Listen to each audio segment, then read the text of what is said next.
주님을 찬양하지 않을 수 없고 감탄하지 않을 수 없습니다. 주님께서 우리 가운데 베풀어 주신 귀한 은혜에 감사하는 마음으로 귀한 예물과 또 11점을 헌금 올려드립니다. 하나님 이 예물 받아주시고 주의 나라를 위해서 이 예물이 아름답게 쓰임받을 수 있도록 하나님 함께하여 주시옵소서. 쓰는 자들에게 하나님 지혜를 주시옵소서.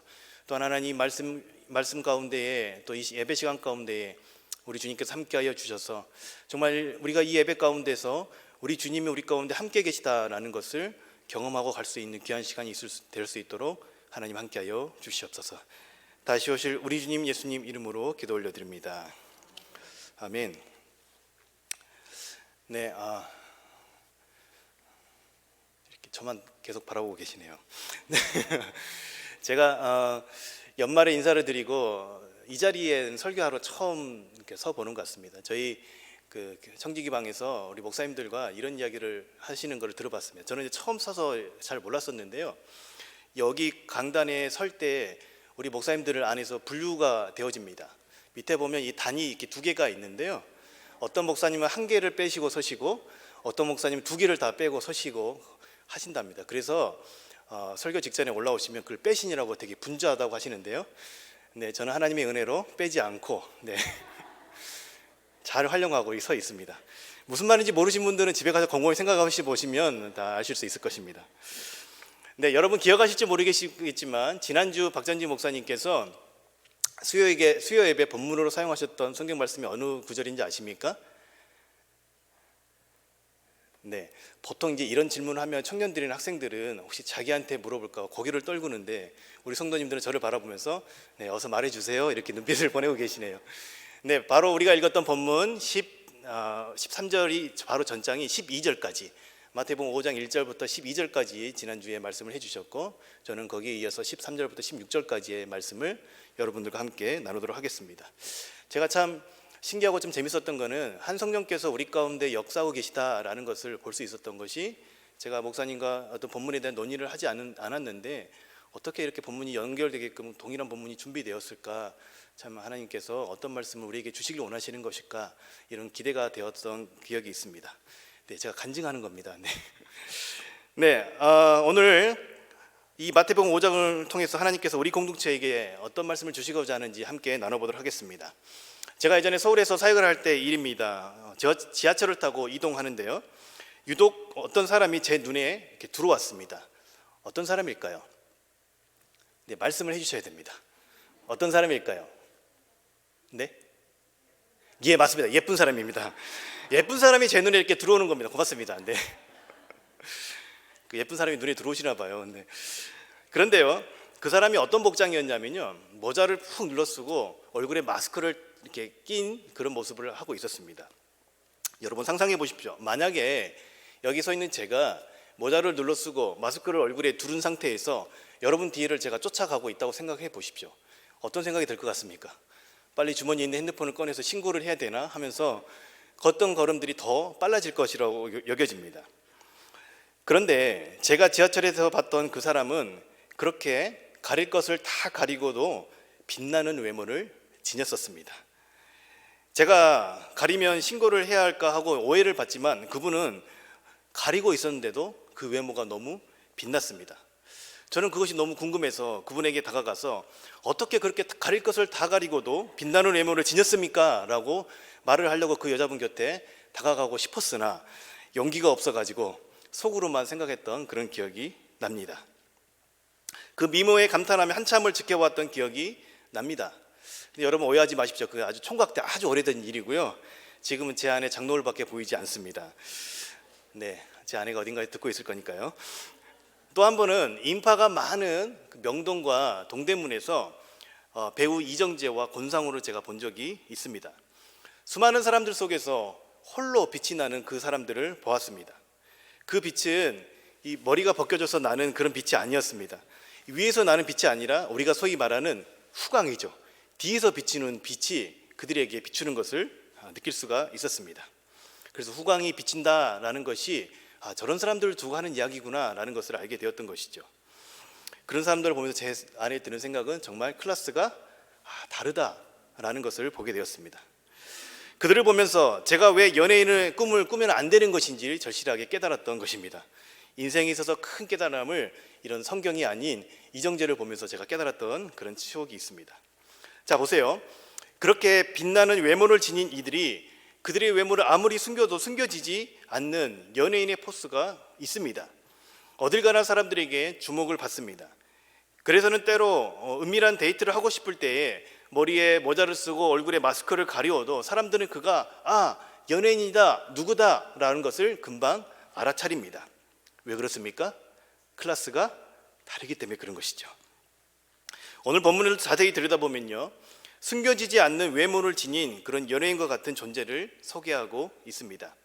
그것은 바로 소금과 빛입니다. 오늘 본문에서 소금과 빛의 이미지를 통해서 우리에게 무엇을 말씀하시고자 하는지 함께 알아보도록 하겠습니다. 우리가 읽었던 오늘 본문이 속해 있는 본문은 산상수훈이라는 것 안에 포함되어 있는 본문입니다.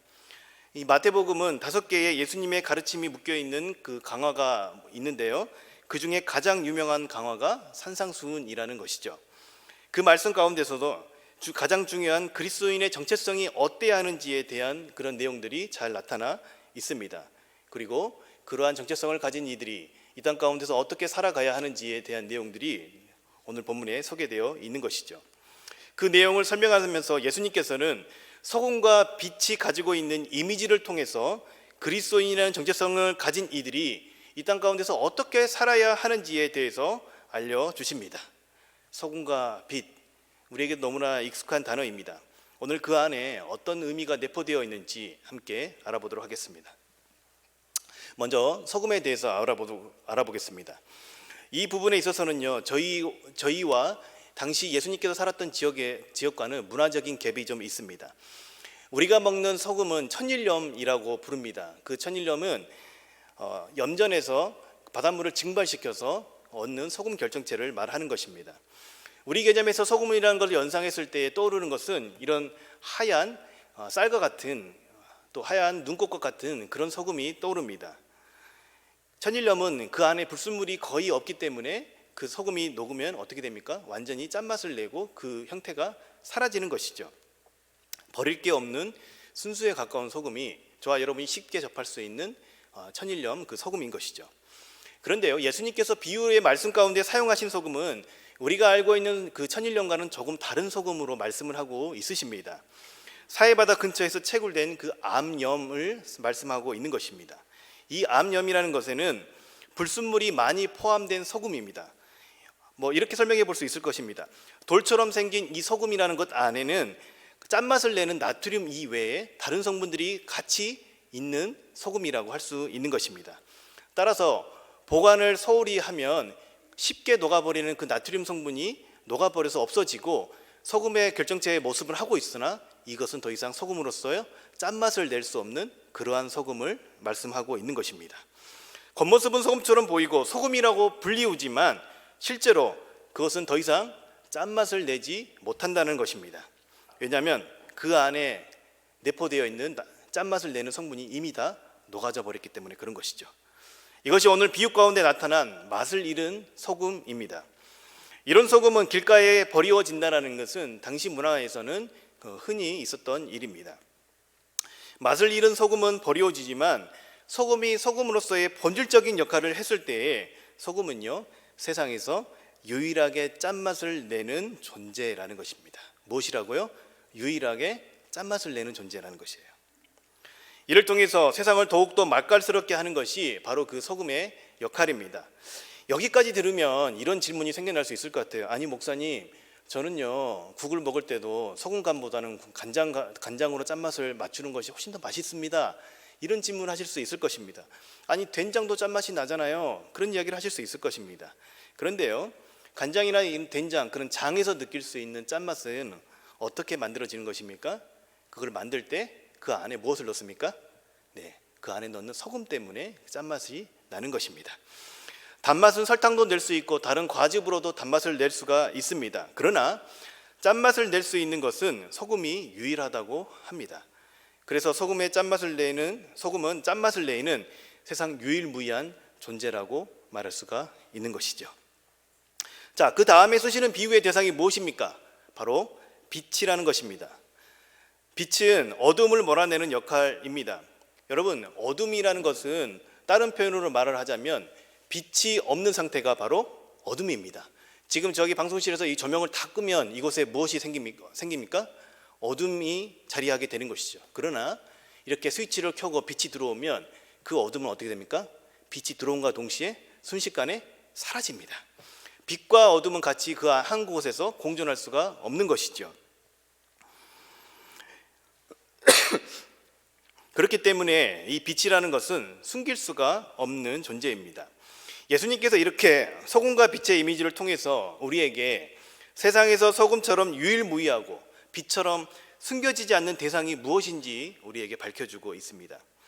예수님께서 소금과 빛의 이미지를 통하여서 말씀하신 대상이 오늘 우리가 읽었던 본문 13절과 14절에 잘 나타나 있습니다. 13절과 14절 말씀을 보도록 하겠습니다. 거기 무엇이라고 나와 있습니까? 너희는 이라고 나와 있습니다. 너희는 세상의 소금이다. 너희는 세상의 빛이다 라고 말씀하십니다. 이는 세상의 소금과 빛과 같은 역할을 하는 이들이 바로 너희다 라고 말씀하고 있는 것이죠. 그렇다면 예수님께서 지금 13절과 14절에 지칭하신 그 너희는 누구를 말하는 것일까요? 거기에 대한 답이 말씀에 나와 있습니다. 5장 1절로 가보시겠습니다. 거기 보면 이렇게 나와 있습니다. 예수님께서 무리를 보시고 산에 올라가 앉으시니 누가 나왔다고요? 누가 나왔다고요? 제자들이 예수님 앞에 나왔다라는 것입니다. 여기서 모든 이들에게 빛과 소금이라는 정체성을 부여하지 않으셨다라는 것을 우리는 알아야 할 것입니다. 1절 말씀에 보면 수많은 무리가 있지만 예수님의 말씀을 듣기 위해 나온 이들을 향해 하신 말씀이라는 것입니다. 누구를 말한다고요? 그의 제자들, 예수님의 제자들을 향해서 예수님께서 하신 말씀입니다. 자신의 제자 공동체가 세상의 소금과 빛이라고 그들의 정체성을 밝혀주고 있는 것입니다. 아무에게나 이런 삶을 살아갈 것을 말씀하지 않으십니다. 궁극적으로는 세상 모든 이들이 그래야 하겠지만 먼저는 예수님의 제자 공동체가 이런 삶을 살아야 한다는 것을 말씀해주고 있습니다. 소금과 같이 세상 유일무이하고 빛과 같이 숨길 수 없는 존재가 그 정체성을 가진 이들이 바로 너희들이다 라고 밝혀주십니다. 그렇기 때문에 먼저 저와 여러분이 예수님의 제자라고 한다면 우리는 이 비유의 말씀을 내게 하신 말씀이라고 여기며 귀담아 들어야 될 것입니다. 사랑하는 여러분, 여기 앉아있는 우리 모든 믿음의 식구들 다 예수님의 제자 맞으시죠? 네, 이때는 크게 아멘이 나와야 되는데요. 예수님의 제자 맞으시죠? 네, 아멘. 그렇다면 이 말씀을 누구에게 하신 거라고요? 나에게. 오늘 이 말씀이 우리 주님께서 나에게 하신 말씀이라고 여기면서 우리 함께 나눠보도록 하겠습니다. 자, 예수님께서 자신의 제자 공동체에게 비유로 세상의 소금과 빛된 삶을 살아야 함을 말씀하시면서 전하고자 했던 메시지를 한 3가지 정도 한번 보고자 합니다. 먼저 우리 그리스도인들이 지향해야 될 궁극적인 대상, 궁극적인 방향성이 어디 있는지를 밝히 보여주고 있습니다. 그것이 어디입니까? 세상입니다. 예수님께서는 소금과 빛의 이미지를 통해서 세상 안에서 우리가 어떤 역할을 해야 되는지를 말씀해주고 있습니다. 즉 그리스도인의 주 활동 무대에는 세상이 되어야 함을 말해주고 있는 것입니다. 그런데 어떻습니까? 우리가 제자로서, 그리스도의 제자로서 삶을 살기에 애쓰는 곳이 교회입니까? 아니면 우리의 삶의 터전입니까? 그리스도의 제자로 살아가는데 더 익숙한 환경이 어디일까요? 안타깝게도 우리 한국교회는 세상에서 살아내야 하는 것들을 머리로는 알지만 교회 안에서 제자로 살아가는 것이 더 익숙한 한계를 지니고 있습니다. 사실 우리끼리 하는 이야기지만 교회 안에서 그리스도인으로 살아가는 것이 사실 더 편하지 않습니까? 물론 이거는 부산의 어떤 교회 이야기이긴 하지만 저희 온누리 교회는 안 그러리라고 믿습니다. 그렇지만 대다수의 한국 교회가 사실 그렇게 살아가고 있다는 것을 우리는 부정할 수가 없습니다.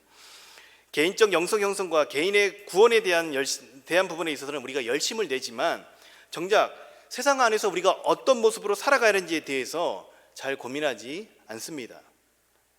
아니 어쩌면 우리가 거기에 대한 고민을 하더라도 세상 안에서 우리가 구체적으로 어떻게 살아가야 하는 것인가에 대해서 잘 모르는 경우가 더 많다라는 것입니다. 그러다 보니 들은 말씀을 자신의 삶의 현장에서 어떻게 구현하고 접목시키고 살아내야 하는지 참 어렵기만 합니다. 그렇기에 우리 삶에서 종종 말씀과 삶이 일치를 못 이루고 괴리를 느끼는 것을 볼 수가 있는 것이죠. 이러한 것들이 지속되면 사람들 안에서 이런 생각들을 자연스럽게 하게 됩니다. 소위 말하는 이분법적인 사고를 하게 되는 것이죠. 세상과 교회를 어떻게 합니까? 구분 짓습니다. 그래서 그런 구분이 지어지면 내가 교회 안에 속해 있다라는 것들, 교회 안에 있다라는 그런 확신만 갖게 되면 세상이라는 것은 그저 멀리할 대상으로 여겨지게 된다는 것입니다.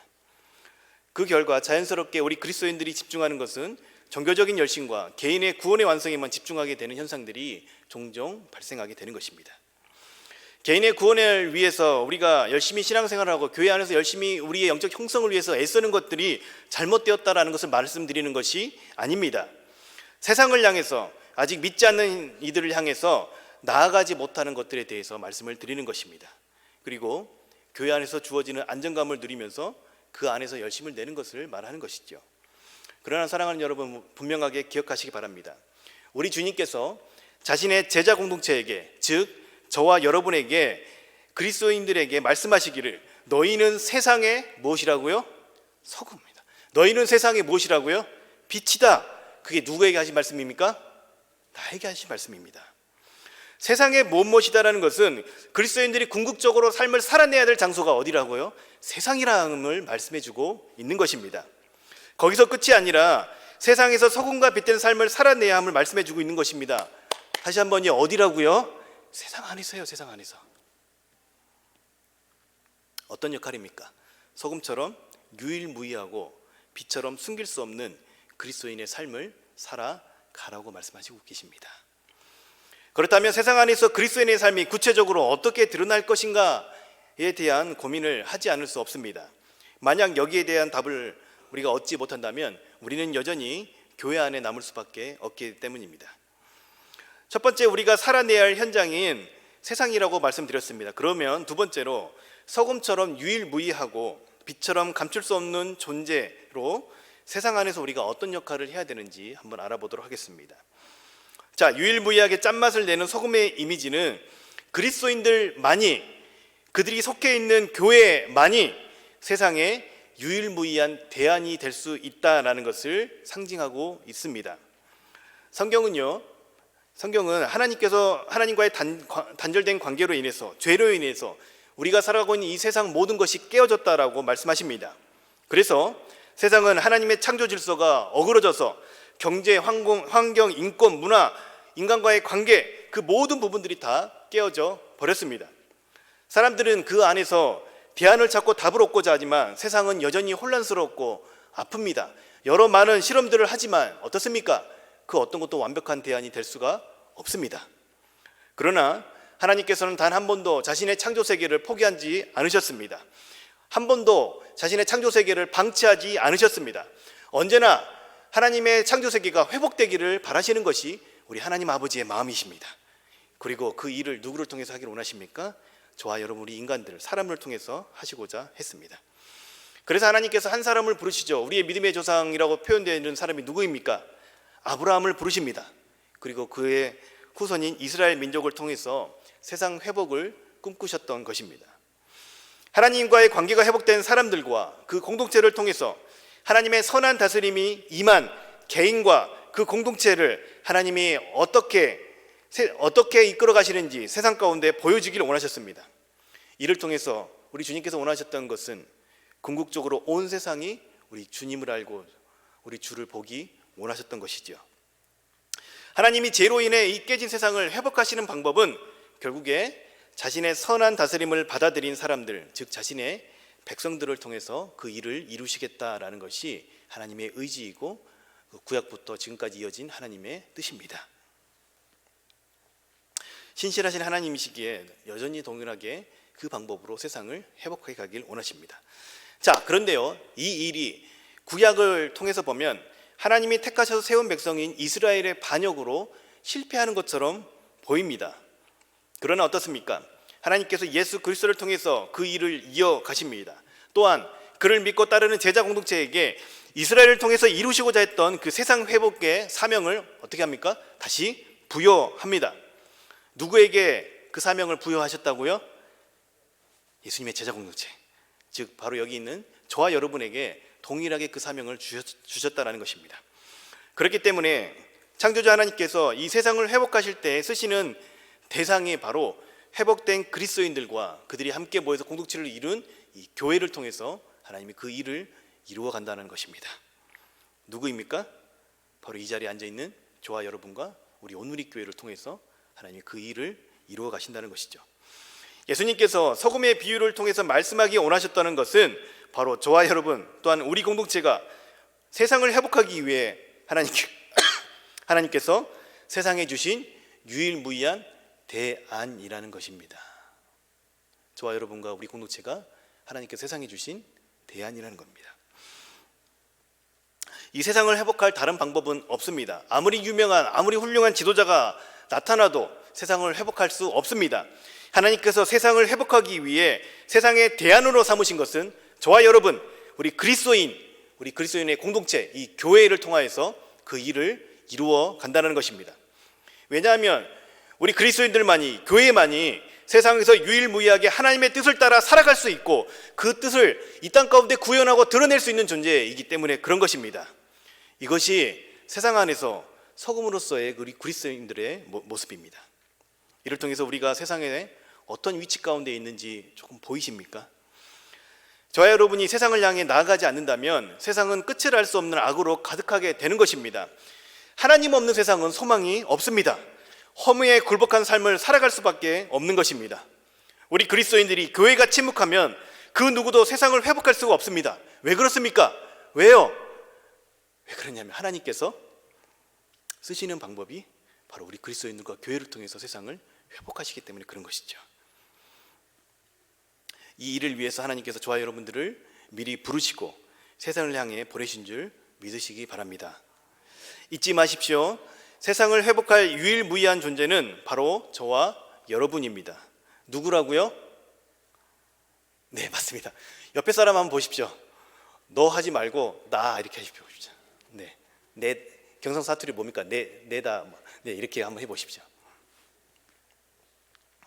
내가 하나님의 세상 회복을 위해 보내신 유일할 대안이다 라는 것입니다. 한번 따라해 볼까요? 나는 하나님의 유일한 대안이다.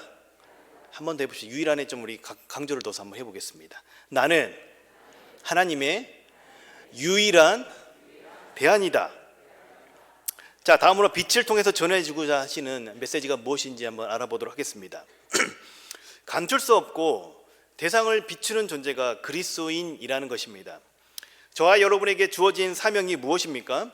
세상 안에서 하나님의 뜻대로 세상의 대안으로 살아내는 것입니다.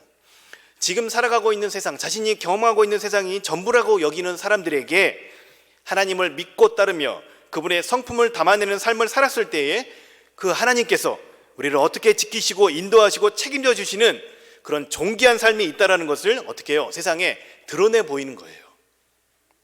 그런 고귀한 삶을 따라 사는 삶을 살아내는 사람들이 바로 예수님의 제자, 그리스도인이라고 할 수 있는 것입니다.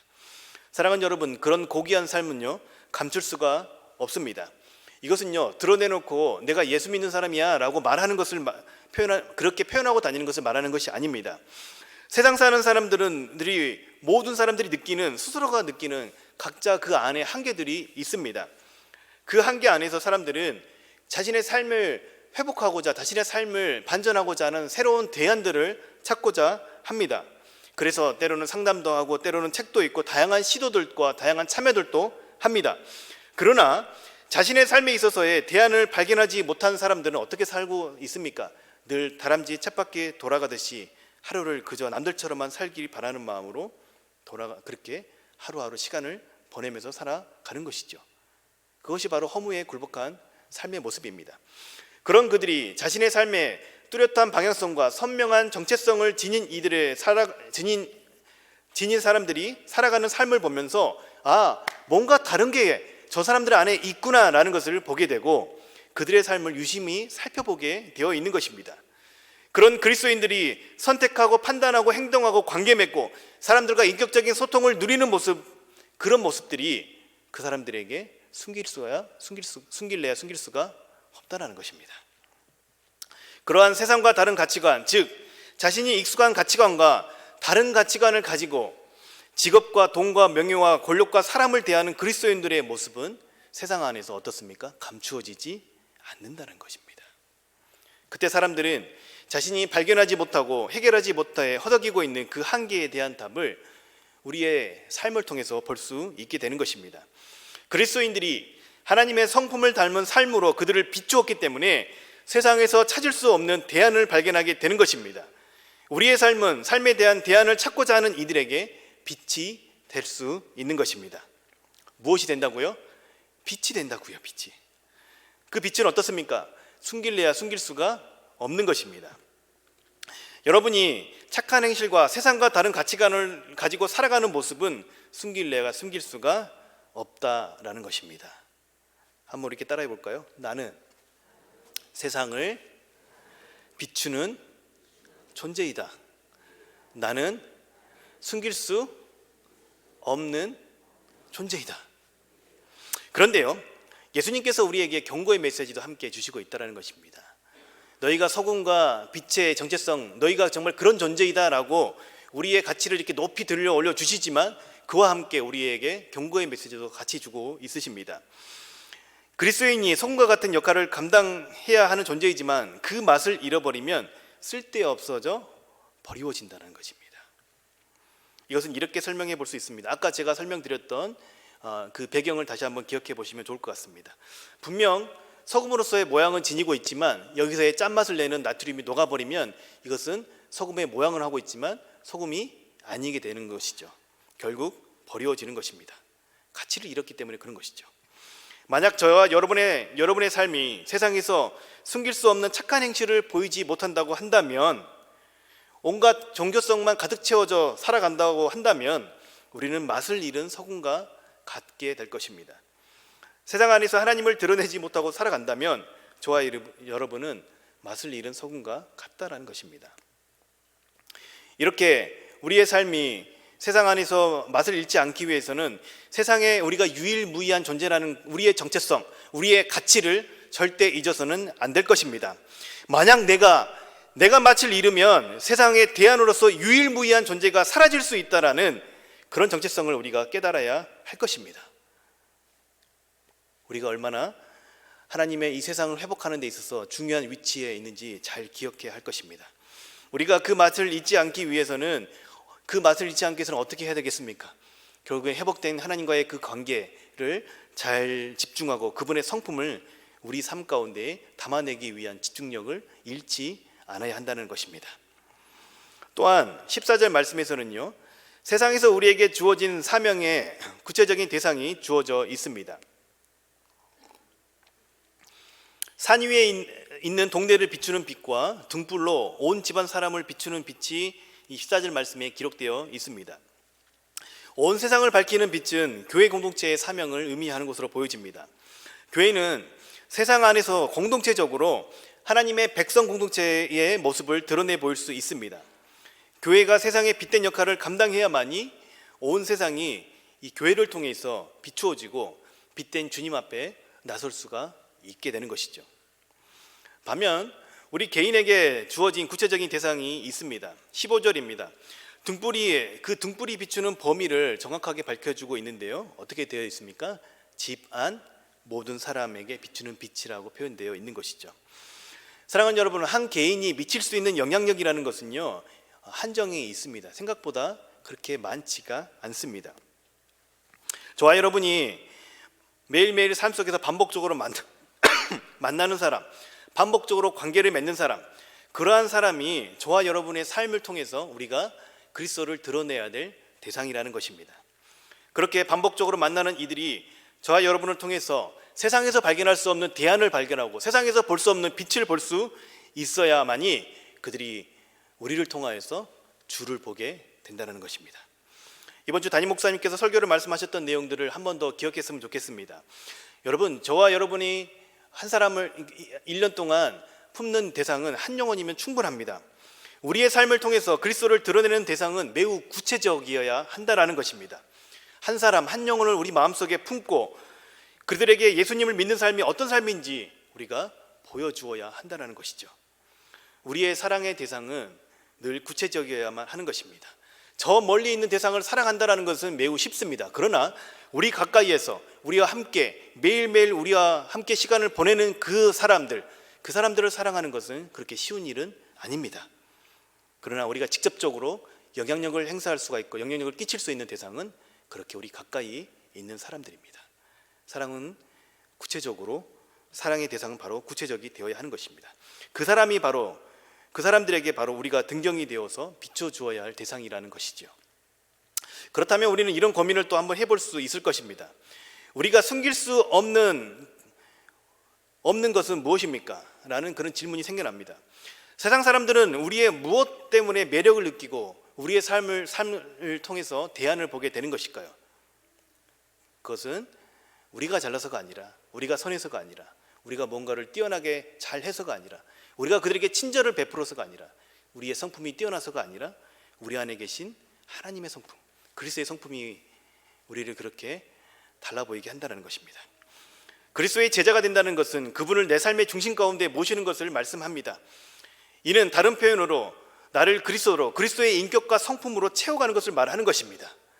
그렇기에 우리가 그리스도인이 된다는 것은 우리 안에 그분의 성품이 깃들게 되는 것입니다. 그렇게 되었을 때야 비로소 세상에서 숨길 수 없는 유일무이한 존재가 되는 것입니다. 바로 내 안에 창조주 하나님의 인격과 성품을 담고 있기 때문에 우리가 그런 존재가 될 수 있는 것이죠. 그러한 이들이 세상에서 드러내는 것이 바로 착한 행실임을 오늘 성경 마지막 절에서 말씀하고 있습니다.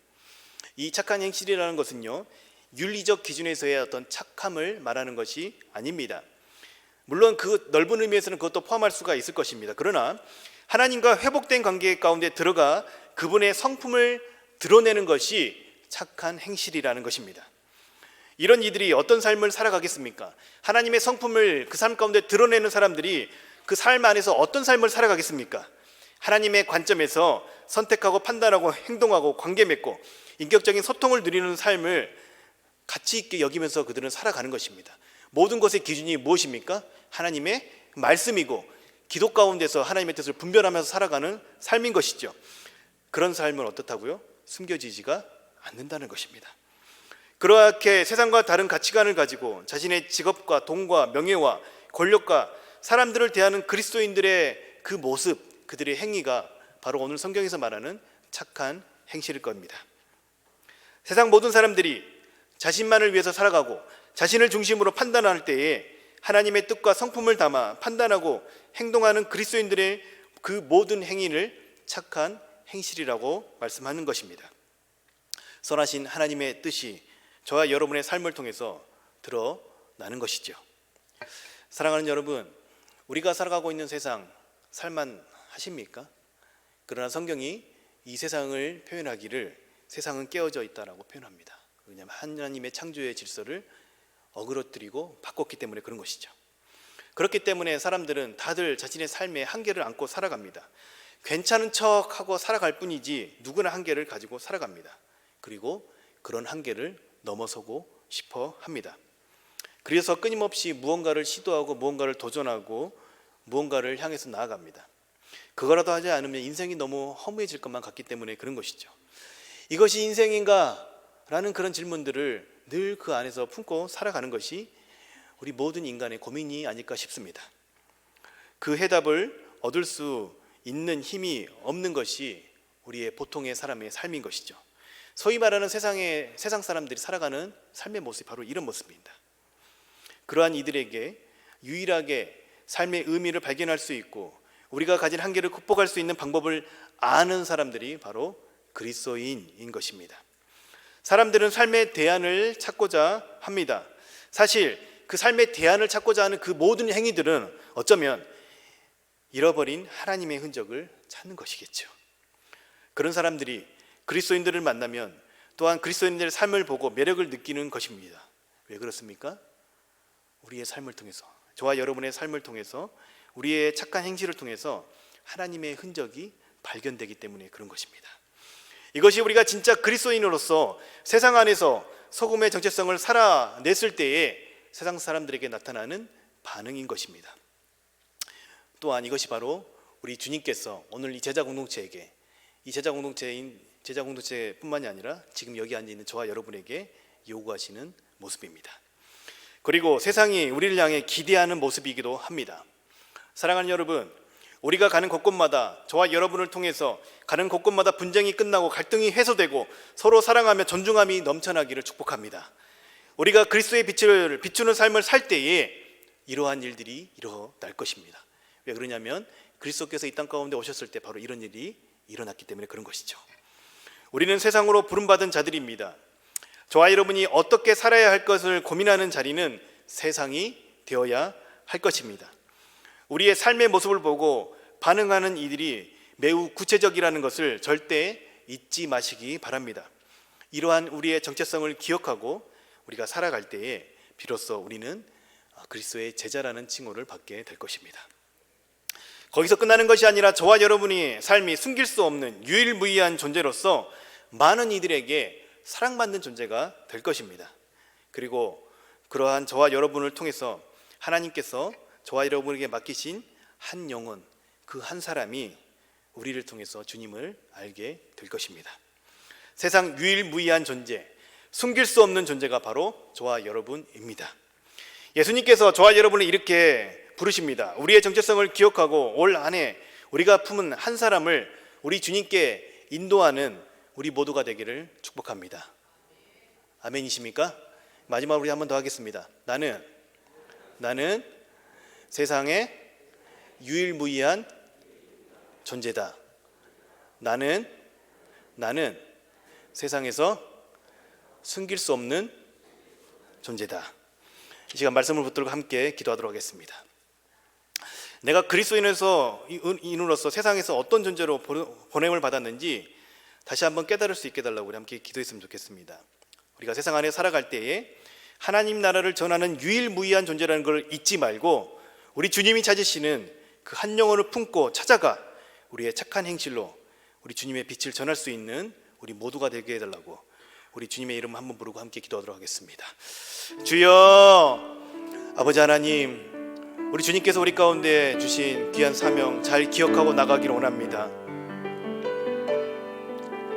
때로는 우리가 세상을 살다 보면 우리가 세상에서 기준해주고 세상에서 우리를 바라보는 그런 관점으로 우리 자신을 바라볼 때가 많이 있었습니다. 그러나 예수님께서 오늘 말씀을 통해서 우리에게 전해주시는 이미지는, 우리의 정체성은 세상에서 유일무이한 존재이고 감출래야 감출 수 없는 그런 존재임을 다시 한번 보게 되어집니다.